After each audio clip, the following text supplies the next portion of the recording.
మీ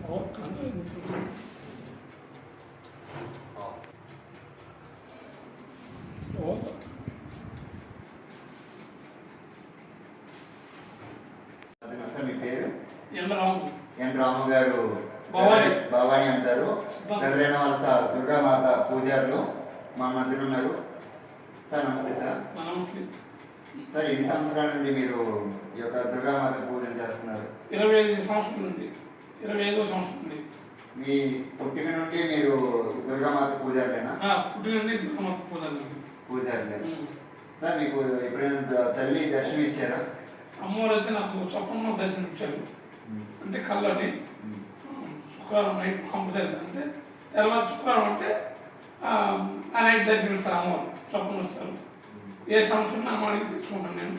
అలాగే స్వప్నం తెలియజేస్తాను. నాకు నా పేరు ఎన్ రాము, గురుబాబాని, పీఠాధిపతి గైనవసని, దేవి తాలూకా ఆశ్రమం కట్టాను. అలాగే ప్రజెంట్ కూడా అమ్మవారి తాలూకా గుడి కట్టిస్తాను. ఈ పీఠం పెట్టి నేను ఒక దళిత కుటుంబం నుండి వచ్చిన ఒక వ్యక్తిని. ఇప్పుడు ఇండియాలో ఉన్న పరిస్థితులు చూసినట్టు ఎక్కడ కూడా ఎక్కడ కూడా ఎక్కువ ఖైదు మతాన్ని తీసుకోండి. కానీ అది లేకుండా మా తాతల కంటే కూడా మేము ఈ ఖైదు మతాన్ని సాంప్రదాయ ప్రకారం అలాగే అమ్మవారిని పూజిస్తూ, అలాగే దేవి నవరాత్రులు కూడా దేవిని తెస్తూ దేవి యొక్క కార్యక్రమం చక్రంగా దేవి నవరాత్రులు కూడా చక్రంగా దేవి నవరాత్రులు చేసి అమ్మవారిని ఊరేగింపి చేసి చక్రంగా అమ్మవారి కార్యక్రమం చేసి చక్రంగా మళ్ళీ మామూలు ఎలా వస్తాం. ఇప్పుడు ఏంటంటే అఖండ జ్యోతి పెట్టి నేటికి 14 సంవత్సరాలు అవుతుంది. అఖండ జ్యోతి పెట్టి డైలీ 24 గంటలు కూడా జ్యోతి అలా వెలుగుతూ ఉంటుంది. అలా ఉదయం సాయంత్రం ఉన్న పూజ కార్యక్రమం చేస్తాను. అమ్మవారికి పూజ కార్యక్రమం శుక్రవారం, మంగళవారం, ఆదివారం అభిషేకం చేస్తాను. మంత్రదానం కూడా నేనే చేస్తాను. అది గమనిక.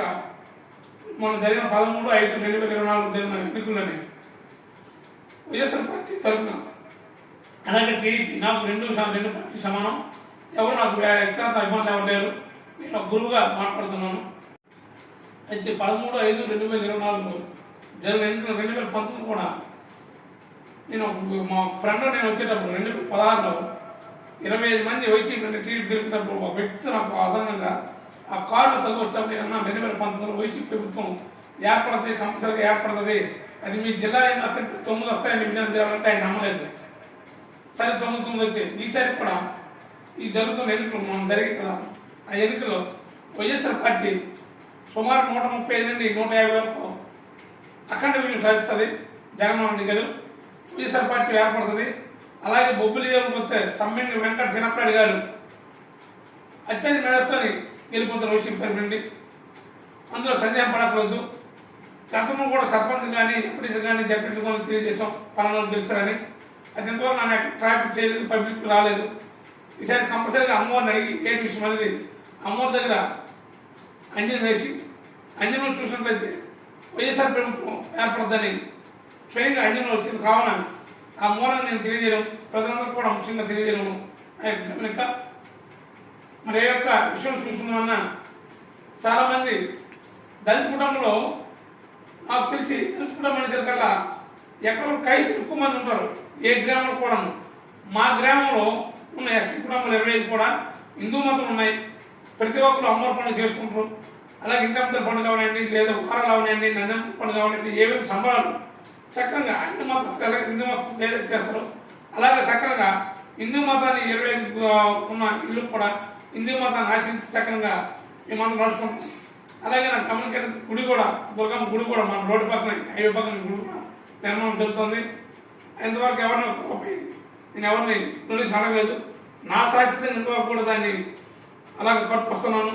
దానికి కూడా మీ యొక్క పెద్దలు ఎవరైనా మీ యొక్క ఆలోచించి సహకారం చేస్తారని మిమ్మల్ని అమ్మవారిని వేడుకుంటున్నాను. తన భవానీ గారు తన అమ్మవారిని సందేశం అందించారు. ఇతను ఒక దళిత కుటుంబం నుండి వచ్చి సుమారుగా 26 సంవత్సరాలు అయింది నేటికి.